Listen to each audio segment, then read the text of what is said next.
You are listening to Rock and Roll Notebook. My name is Carlos Pozo, and we will be talking about music and sound.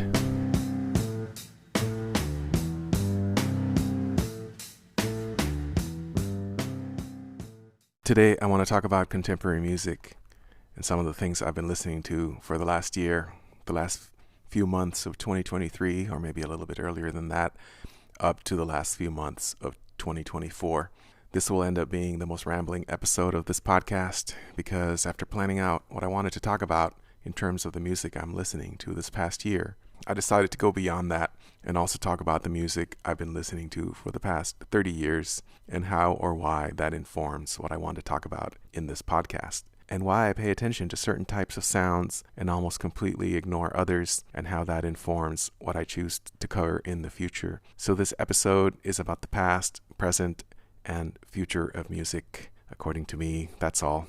That is the plan anyway as I begin recording. Considering my podcast is titled Rock and Roll Notebook, it might surprise you to know that I don't really listen to that much current music, new music made and released by current artists that could be considered rock and roll, or much current music that could be said to rock at all in any way. When it comes to current music, I mostly pay attention to electronic, ambient, and experimental music, and contemporary classical, and also African diaspora electronic music, which is a subject I might do a separate podcast on. I do try to find current rock bands or current bands with multiple band members that might rock in some way. I'm not trying to avoid them. I also, about a year ago, started working part-time at a record store. At my advanced age, working at a record store has been the first retail experience of my life, but also a dream of mine since I was a very young teen and started becoming obsessed with music and vinyl and record stores. But because I am now working at a record store that sells all types of music, including brand new music, I have tried to listen to the new releases that come in across all genres so that I can at least try to answer questions from customers, if they have any, about current releases, from pop to rock to hip-hop, R&B, Latin, metal, international, jazz. If I'm working alone at the store, I have to pick what we play, and although I prefer to have a scratchy old vinyl record playing, I have usually also played the sort of rock music that I've talked about in this podcast, all the artists I've covered, and also a lot of older blues, rhythm and blues, African music, reggae, cumbia, and jazz that I have not dwelled on so far on this podcast. But I also like to play new music that I wouldn't necessarily play on my own if I didn't have to find something that we stock and that is new. Some of the artists with recent 2024 releases I have played in the store are King Hannah, The Marias, Bat for Lashes, The Secret Sisters, Billie Eilish, Waxahachie, Fontaines DC, Adrian Lenker, Sue Foley, Cassandra Jenkins, and Leon Bridges. Looking at the list, that's a lot of mellow female voices, white female voices. I have also played recent albums by older artists like Nick Cave, The Dirty Three, The Smile, which is a Radiohead side project, Waves, which is a band co-led by Graham Coxon of Blur, and Godspeed You, Black Emperor, whose recent album is a favorite.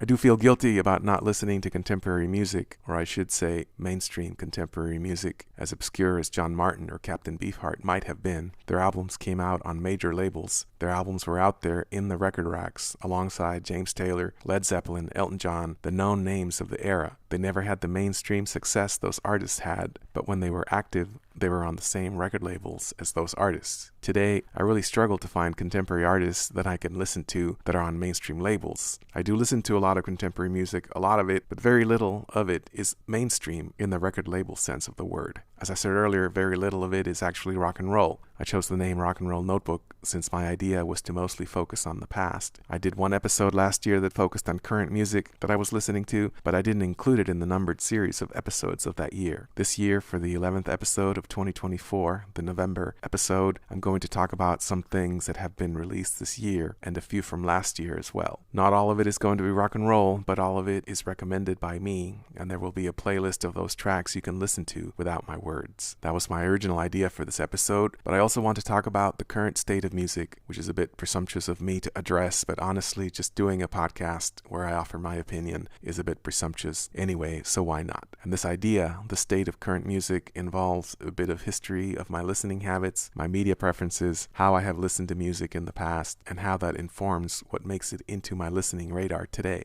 With almost all music being online, on streaming media, or sites like Bandcamp, it's very easy to seek out new music, regardless of distribution, if you are interested in looking. I use Spotify and Bandcamp to find new music. I know Spotify has detractors, and for good reason, but if you're interested in finding new music to listen to, Spotify can be a very easy way to go about it. I have found new things to listen to constantly because Spotify looks at my saved playlists and suggests things to add. Sometimes it is quite uncanny how they suggest things that sound almost exactly like what one has on a playlist, but from unlikely artists. Spotify is analyzing the sounds and finding things that sound like what you like. It can be a bit disconcerting to find so much music that sounds alike, but that's a different story. Anyway, I will begin first by talking about some of my favorite music released in the last year. Laurel Meets the Obsolete is a band from Mexico. They are a duo, Lorena Quintanilla and Alberto Gonzalez. Lorena Quintanilla has also released music as a solo artist under the name J. Suns. The Laurel Meets the Obsolete album, Datura, came out in June of 2023, and I'm starting with this record because it was probably by far my most listened to album that could be considered rock music. As far as contemporary artists are concerned, there are vocals, there is bass, guitar, drums, keyboards, and it really rocks as well. The drums are especially punchy. I think they are real drums, great clear production. The bass is tastily distorted, and Quintanilla's voice is a very effective blur of sound. I believe she sings in Spanish, but even as somebody who is fluent in both English and Spanish, it's sometimes hard to tell. It's just a layer of sound. Or maybe I'm just not paying attention to the vocals that much. There is a heavy use of electronics, but the real drums, at least they sound very real as I said, keep the music grounded in rock and not electronic music. Lorena Quintanilla employs a more heavily electronic sound in her solo project, which I also found to be very excellent listening. Laurel Meets the Obsolete are not a new band. They have been around since 2011, and Datura is in fact their 6th album. Their early music could be classified as psychedelic garage rock, and they are still essentially a garage rock band, but with a sound that looks to the future. With the electronics obviously, but they don't sound particularly retro. Even the earlier material isn't exactly retro either. I find their fuzzy, gritty, but stylish sound very attractive, both in the band music of Laurel Meets the Obsolete, as well as the more abstract electronics of Lorena's solo project, J. Suns. Olivia Block is somebody that I have known of for many years as an experimental ambient music composer and performer, with music releases going back as far as 1999. Block has usually made the type of thoughtful, experimental ambient music that I listen to most when I'm not listening to rock music, but her 2024 album, Mountain Pass, is surprisingly rock in a very idiosyncratic way. Olivia Block sings on it, and I don't believe I had ever really heard her sing in her recordings before, as far as I can remember, and at least not as prominently in a form that is so song-like as she does on this album. There are live drums on this album as well, giving it an avant-garde rock feel. It really is something unique, something that sometimes makes me think of Robert Wyatt or Eno's rock records, but only in certain moments. She has her own touch, and this is definitely one of the best records I've heard this year. For some reason, to me, it sounds like some long-lost progressive rock album. I hate to say prog rock here, but this is prog rock in the sense that Goblin, the Italian band, is prog rock, except all of it is tempered by minimalism. Even when the drums pick up in intensity, it is all very woozy and subdued. I think the drums tie the songs down to earth, even if many of the sounds here are as subtle and drifting as on her more ambient, abstract works. Ulla and Ultrafog is a collaboration between Ulla, the ambient project of American composer Ulla Strauss, and Ultrafog, Japanese ambient composer Kouhei Fukuzumi. I was aware of Ulla from a 2022 album titled Foam, which was a favorite that year. The sound of that album, Foam, was glitchy, slightly delicate ambience, a sound that matches the album cover art, a blurry image of a flower. What I really liked about Foam was the pace, very slow, with almost stop-start flow to the samples and voice drenched in reverb, but with lots of space between the sounds. That quality is also present in Dumb Rain, the 2024 album by Ulla and Ultrafog, but the result is overall a bit darker. I don't know that much about the Japanese Ultrafog. On his Bandcamp, there is a live album where leader Fukuzumi is listed as playing guitar, and which includes contributions from a guest on sax. It sounds like there's a drummer in there. With computers, one can do anything, and I assume they are samples, but they sound organic to me, or at least are mixed in a very realistic way. This live album, as I said, can be found on Ultrafog's Bandcamp.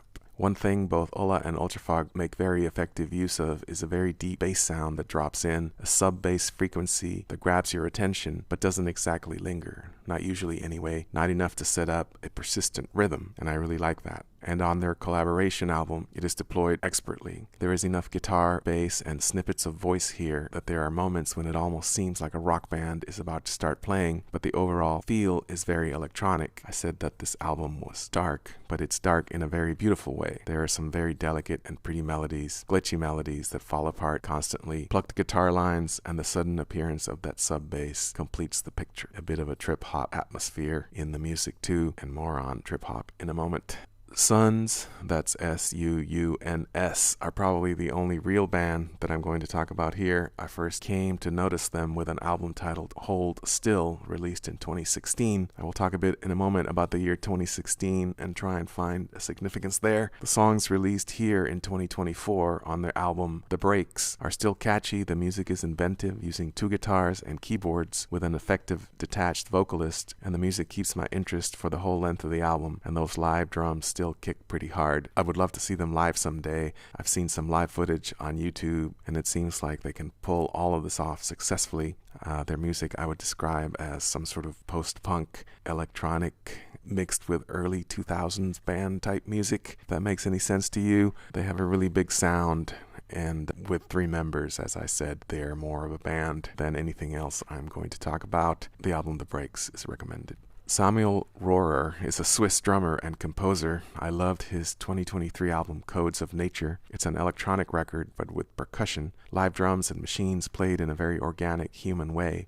I had vaguely heard of Rohrer because he is in a collaborative group with Ricardo Villalobos, the famed electronic and minimal techno producer. Those collaborations are very interesting in the combination of live instrumentation and synths and computers. It's hard to tell what is really going on, but it usually sounds pretty good. Rohrer has a new album coming out in a few weeks, and the singles have been trickling out. Labyrinthia Many Rivers is a perfect demonstration of Rohrer's percussive electronic style. Very smooth and rich, but not too slick. There's grit and humanity in the way Rohrer sequences the loops and tones. They drop in and out in a way that sounds like a group of improvisers, but is indeed the work of one man and his machines. J Glass Dubs, the alias of Dimitris Papadatos, is an artist I've been following for a few years now, very prolific, and usually, as the project name indicates, based on some sort of dub variation, blurred electronics, and down-tempo beats. Resurgence is his latest album from this year, and it continues to develop this atmospheric sound,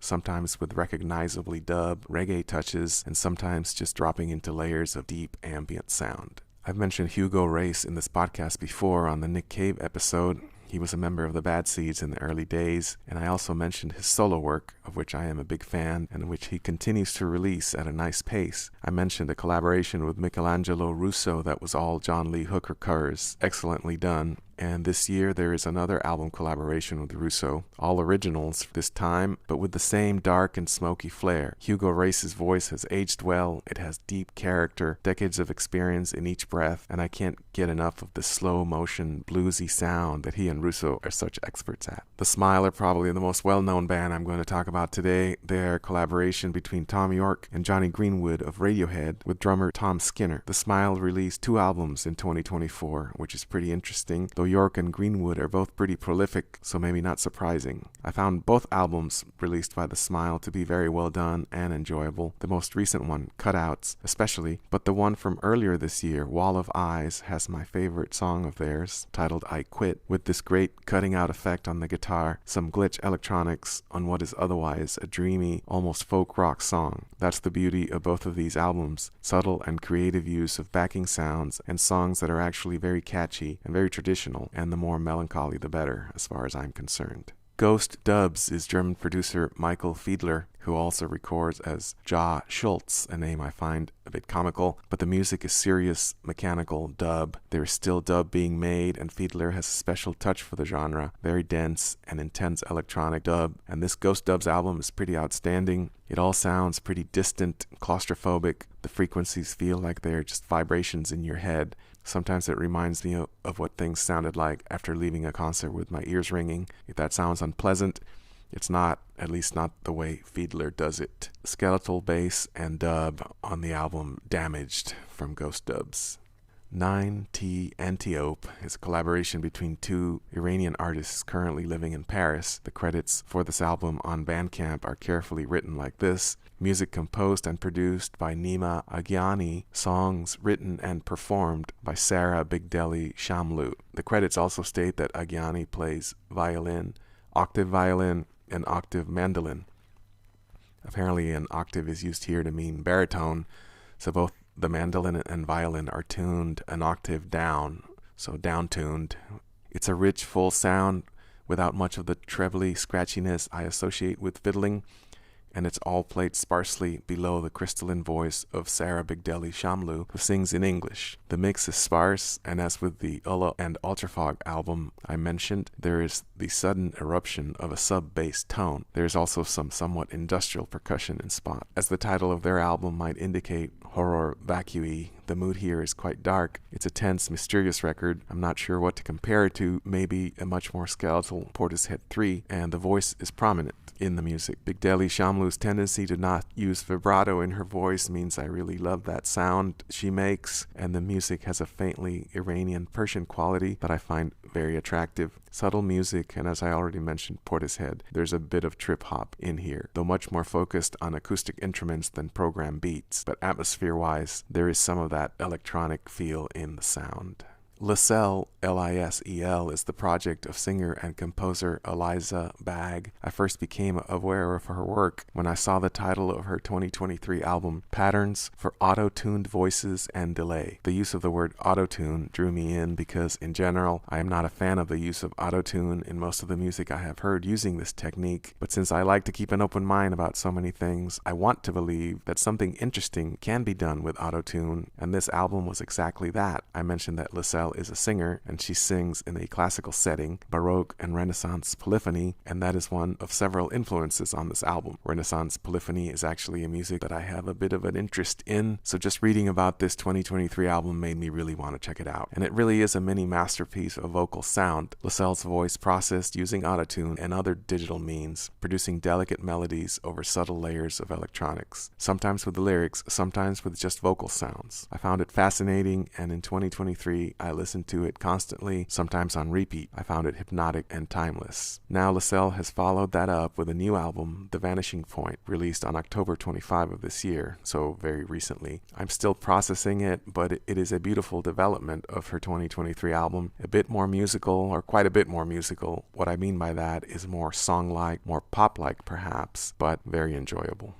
Jules Ridey first came to my attention with an album called Trances, released in 2023. The album artwork caught my eye. I'm not ashamed to say that I am easily captivated by beautiful art on an album cover, a painting by Florian and Michael Quistrebert brothers, I think, which is a very striking geometric abstraction, and you should Google that. When looking up information about this Ridey album, Trances, the fact that Ridey plays a custom hexaphonic guitar also caught my interest. I had to look up what a hexaphonic guitar is, and it is a guitar with separate outputs for each of the 6 strings, hence the use of the word hex, and each output can be manipulated with effects separately. The effect is really interesting, especially or maybe only because of the way Ridey plays it, very softly and delicately. There are no onslaughts of distortion or noise. All you get are a series of slowly evolving harmonics and subtle additions on electronics and voice, and it still sounds like guitar music. Ridey has a track that came out in late October, so also very recently, and it has a great title, Rave Angels. It is a single 20-minute track, and it is a great follow-up to Trances, with a full album apparently set to be released next year, early next year. The guitar here is played a bit more percussively than on Trances. The mood is tranquil and spacey. There are synth-like sounds in the mix, but it's very pretty music overall. Ridey is also involved in several collaborative groups, and one of those, Sunkit, working with Andres Zalocha, has a new album this year titled All the Patterns Inside. Ridey sings more prominently on this, and I find it pretty irresistible also. Abstract ambient pop with looped rhythmic underpinnings. Can I call it trip-hop? It definitely sounds like it in spots. The vocals seem to use auto-tune again, and I already thought some of her hexaphonic guitar music had a feel that was a bit like auto-tune, except on an instrument, or she was playing with pitch shifting in a way that reminded me of auto-tune. If that wasn't enough, Ridey released another single just a couple of days ago. Every Day There's a Sunset is the title, and isn't that the truth?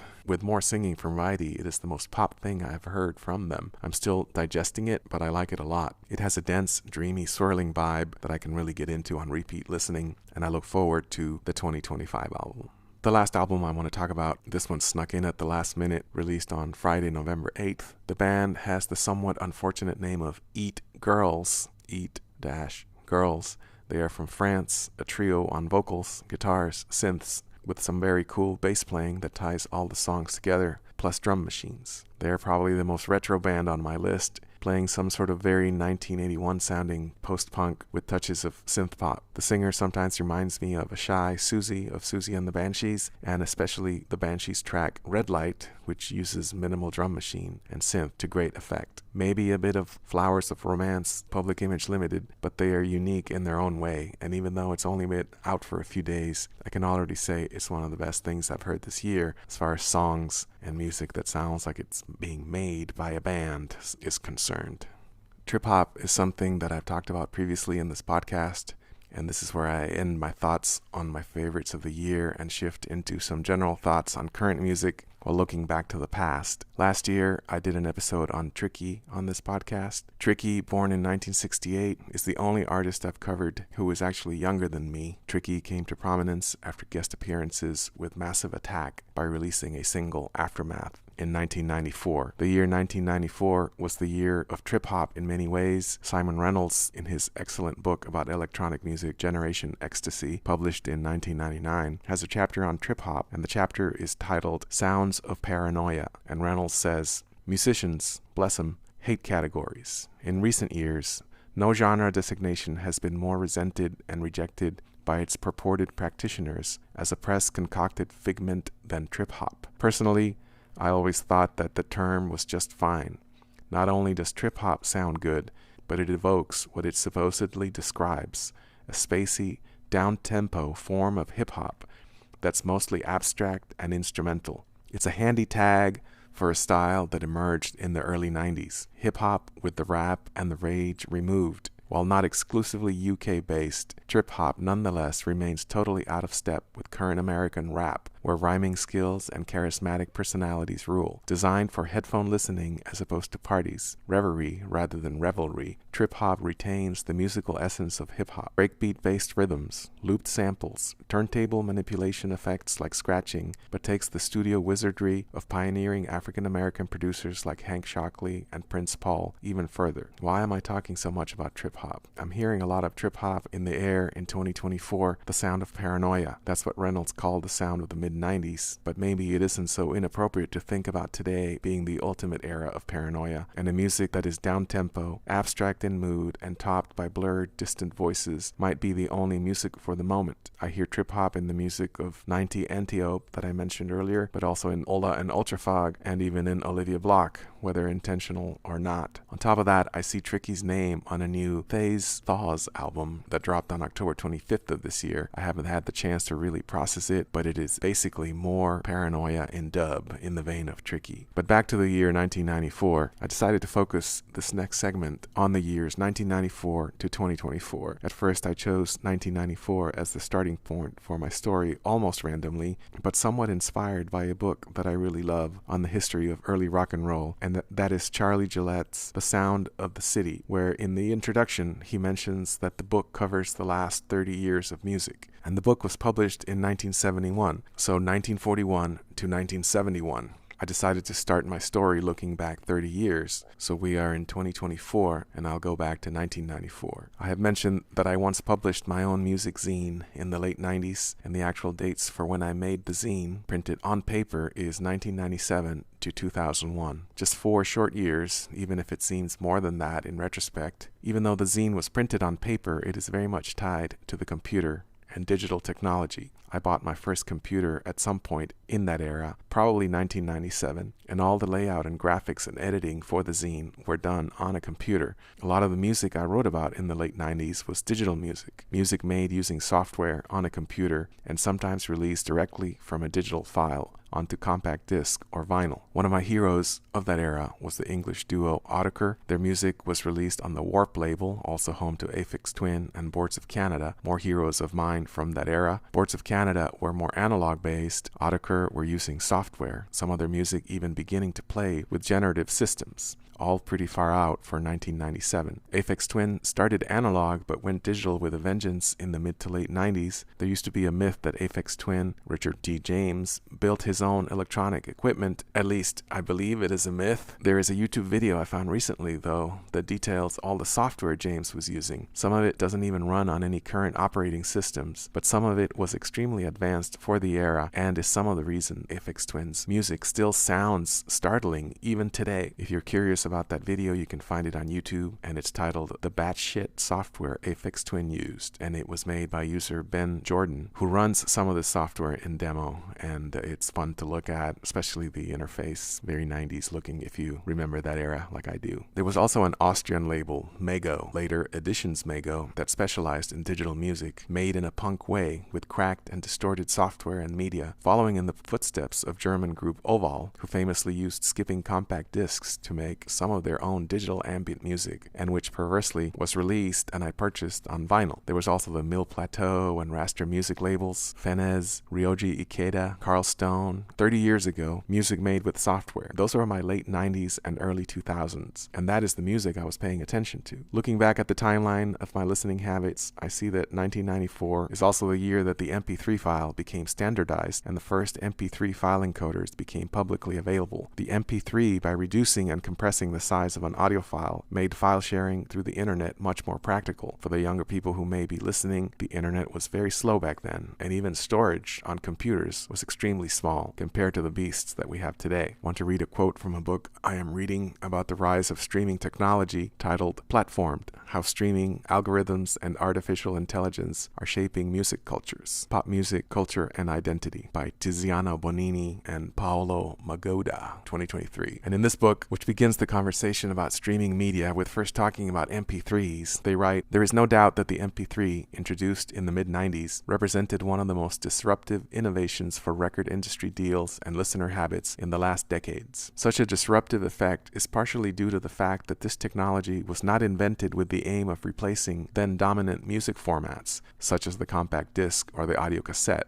but for what at the time were quite secondary purposes, such as sound for multimedia CD-ROMs, and now essentially defunct technology, and for websites. After all, the sound quality of MP3 files was far worse than that of the music devices that preceded them, so this technology certainly was not progress in the sense of improving the audio quality of music. And yet, at the end of the 1990s, the MP3 format intercepted a more general trajectory of societal transformation that was then just emerging, the early development of the internet as the main channel of communication and exchange of cultural content. I fell hard for the MP3 from the very beginning. The moment the internet became even halfway capable of downloading one MP3 at the lowest bitrate possible, I was all over it. Around 1997, almost exactly at the same time that I started my paper and online music zine, you saw the explosion of MP3 blogs. These were blogs that posted MP3s of all sorts of music, all of it without permission, some of it with commentary. Almost all MP3 blogs are defunct today. Around 1999, file sharing exploded with Napster. I was on there like a demon, downloading Italian prog, German power electronics, English psychedelic folk, American minimalism, African free jazz, you name it. Something else that happened in 1999 that I want to mention, and it involves maybe the most unlikely artist I will ever mention on this podcast, and that is Ricky Martin, the Puerto Rican singing star, ex-member of OG boy band Menudo, and his monster worldwide hit,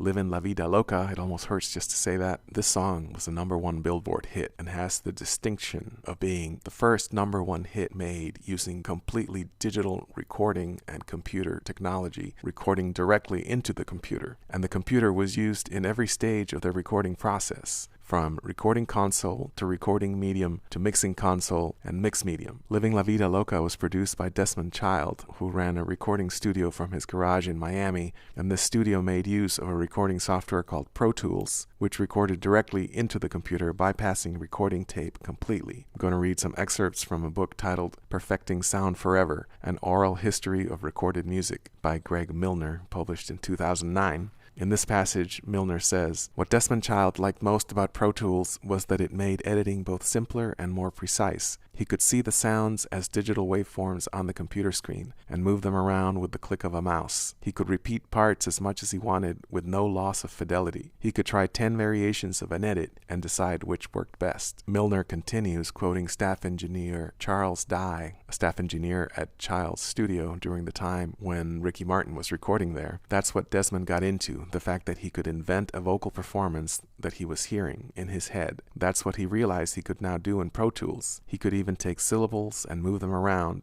If he felt a syllable should be phrased just a bit back in time, he'd cut it and move it ever so slightly, because phrasing is where the emotion is. You set up the expectation with the groove, and then you lay back on one line or come in a little earlier on another. It subtly changes the emotion of the listener, because things aren't happening exactly where you imagine they would." That happened in 1999.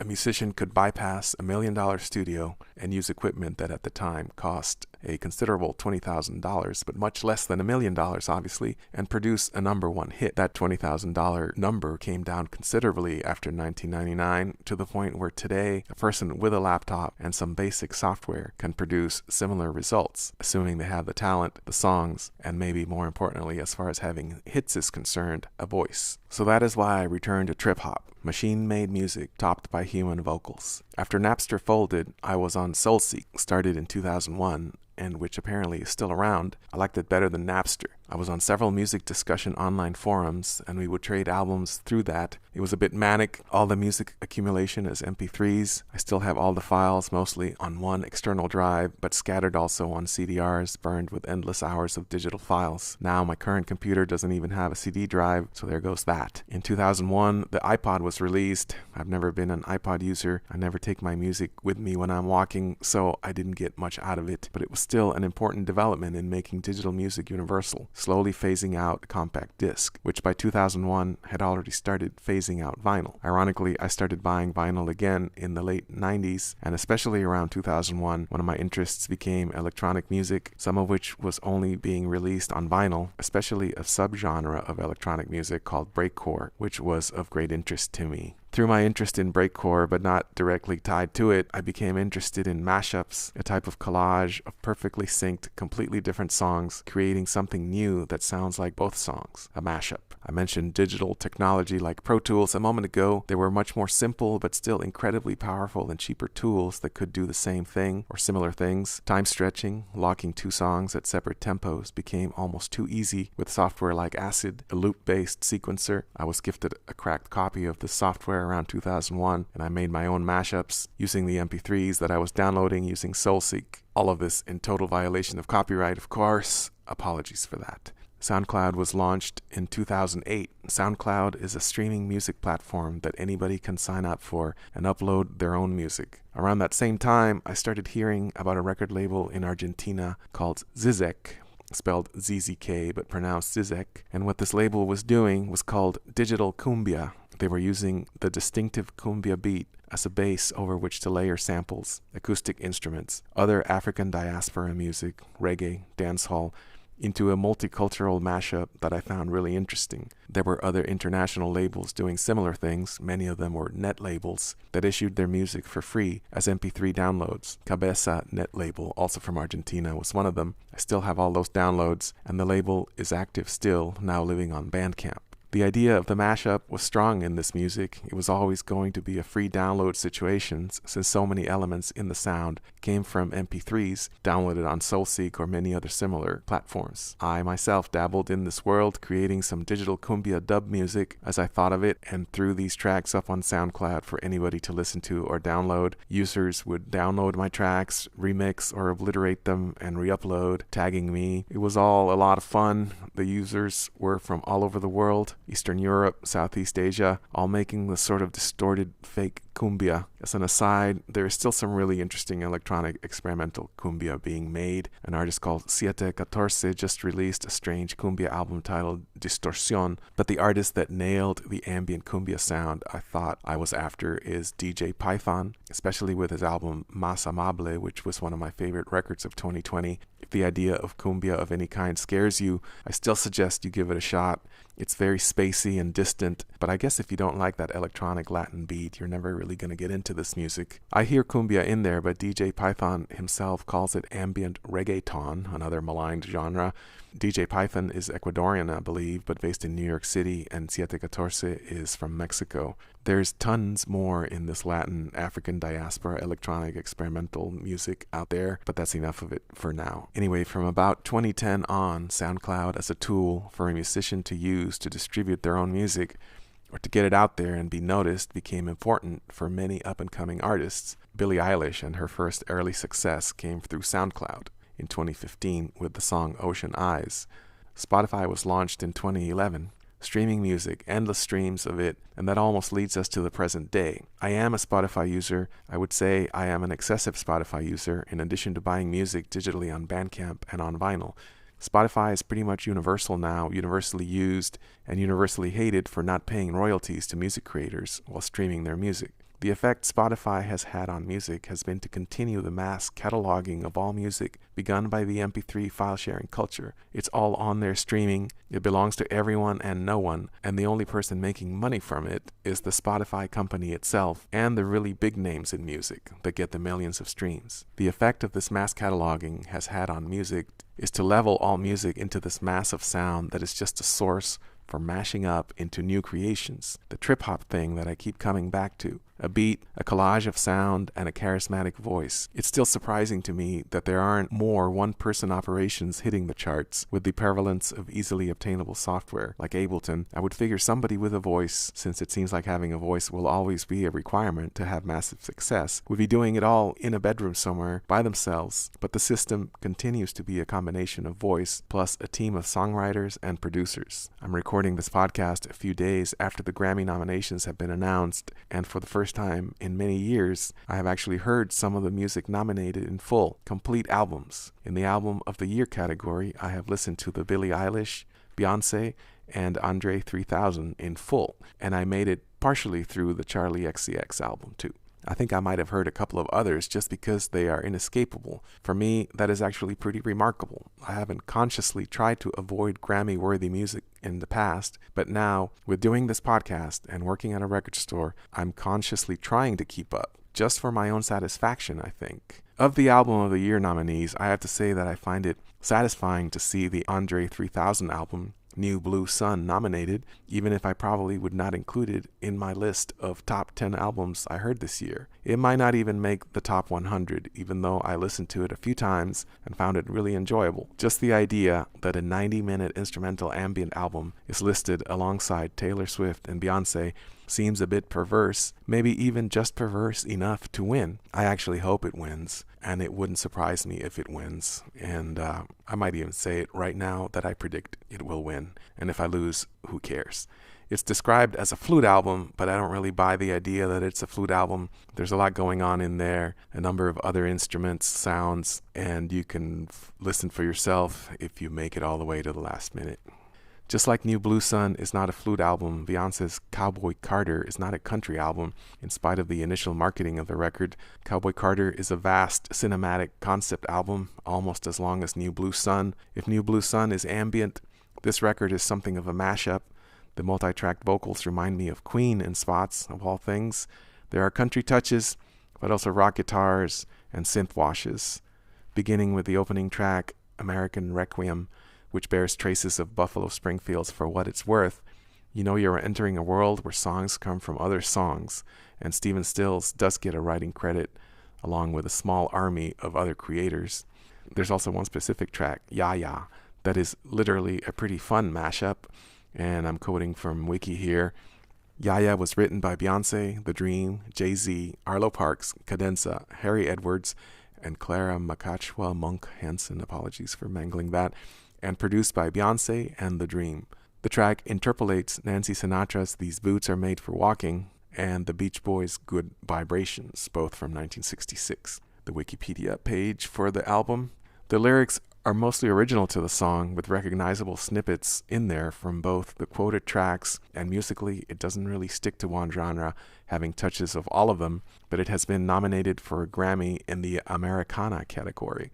The mashup of genres is intentional, as spoken in the prelude, where 1960s country singer Linda Martell, the first black woman to appear in the Grand Ole Opry, introduces as a tune that stretches across a range of genres, and that's what makes it a unique listening experience. I can't quite still put a finger on what this record reminds me of exactly, the song Yahya that is, but I'm going to throw out one thing, and that is late 60s Elvis Presley, the mishmash of rock, soul, and country of If I Can Dream, for example, something like that. And the soul covers Elvis was doing in this style, with basically country studio musicians and an all-female black soul vocal group. I will probably return to that thought in my next podcast, maybe.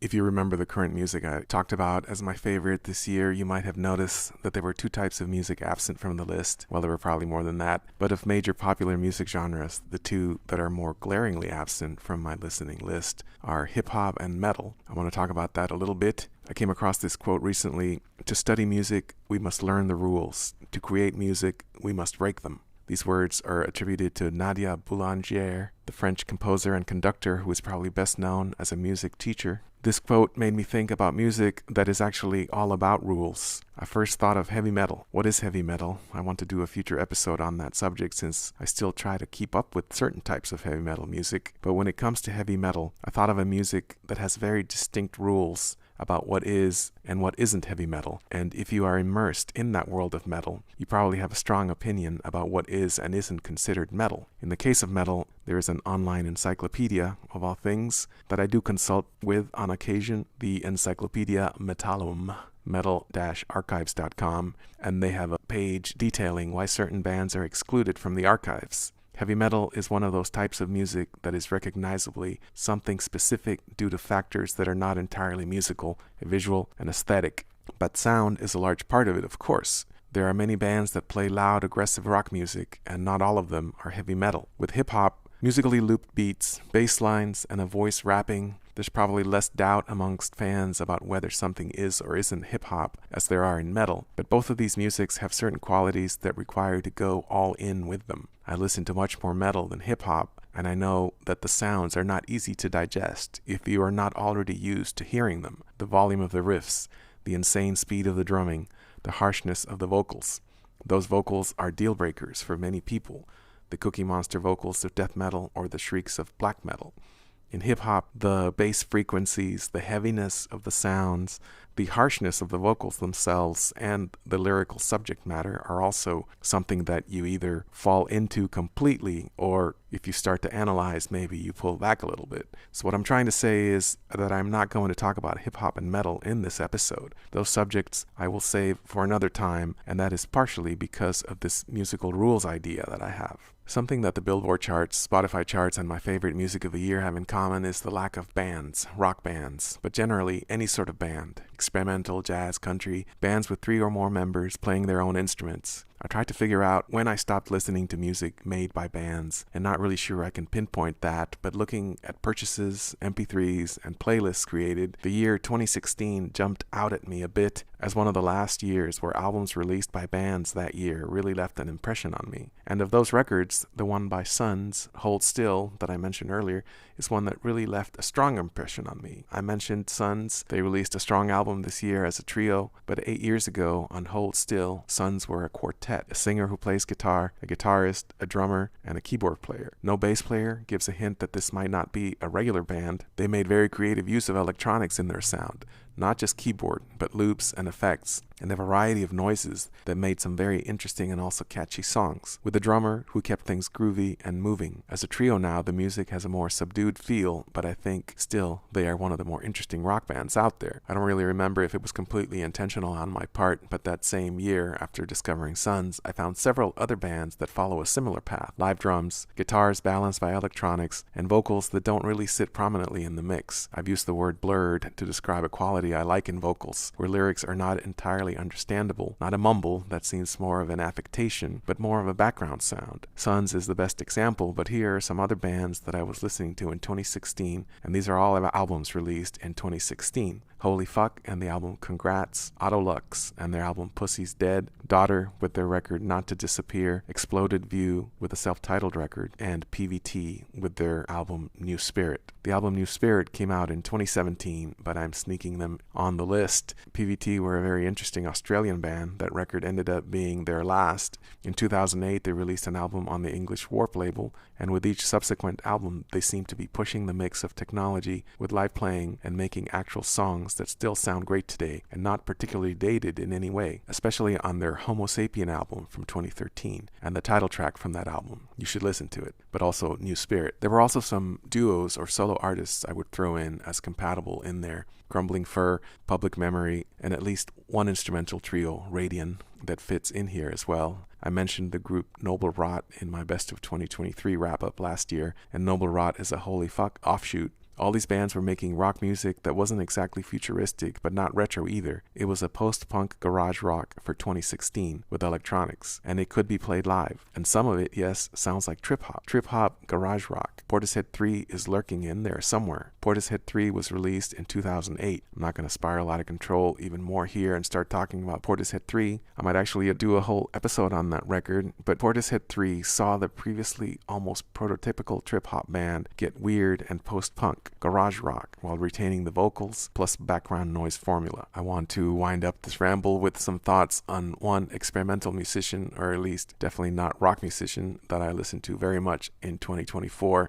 and that is Swedish composer and performer Daniel M. Carlsson. I first noticed Carlsson with an album titled Mapping the Valleys of the Uncanny, released in November of 2023, almost exactly a year ago. This album was released on compact disc and digitally on Bandcamp. The CD version is 2 CDs for a total running time of 1 hour 51 minutes. The music is mysterious drones, a mix of bass-heavy tones, and some more higher-pitched string-like sounds. Very drifting, not exactly tranquil, a bit dark. Okay, a bit spooky too, but I couldn't really get enough of it, especially as music to play while I'm working on art or reading or even working on what ends up on this podcast. The notes on Bandcamp tells us that Carlsson's working method is algorithmic composition using software. The notes add that the music is built from, quoting here, a harmonic language which moves through sets of densities, at times making the music appear translucent and at other times opaque, due to the acoustic origins of the sound objects used within this collection of pieces and the extensive processing applied to them. The resultant sound is that of a constantly shifting array of imaginary rooms for music populated by players free from the constraints of the laws of acoustics. A dream of an impossible ensemble music that never was, end quote. So this music is an impossible ensemble music that never was, made by one man and his computer. I didn't know any of this when I heard the music. The whole thing is on Spotify. But reading it after listening made me go back and re-listen with this idea of an imaginary ensemble. And it really works for me as that. The way the sounds drift in and out. It's like a performance. Improvised perhaps. Almost human. Carlsson has a pretty extensive website. There is an equally interesting piece free to stream on there, A Collapse of Structures. You can listen at danielmcarlsson.com. That's Carlsson with a K and 2 S's. On top of all that, Carlsson has a new album that released in September of this year, 2024, titled Towards a Music for Large Ensemble. So continuing that theme, and this time the album is not on Spotify. But I saw it on Bandcamp and noticed this time it was also released on vinyl. So I decided to order it from Sweden, and I have it in my hands now. A very sharp looking record, about 45 minutes total of music on one LP. The LP was enticing, but an additional reason that I bought it is because, as a bonus for purchasers, Carlsson included a download link to an extended version of the piece. Extended is a bit of an understatement. The track is actually 10.5 hours long. 10 hours, you heard it right. Towards a Music for Large Ensemble, as the title indicates, is again concerned with making computer music using a tool called SuperClean that works within the Super Collider software. This music is intended to evoke the music made by a large ensemble of musicians, making spooky dungeon music. Well, that's what I'm hearing, maybe not what Carlsson intended. I mentioned Carlson mainly because he is working with algorithmic composition, and I've made it almost to the end of this episode without even hinting at the efforts of AI-generated music. That will have to wait for another day.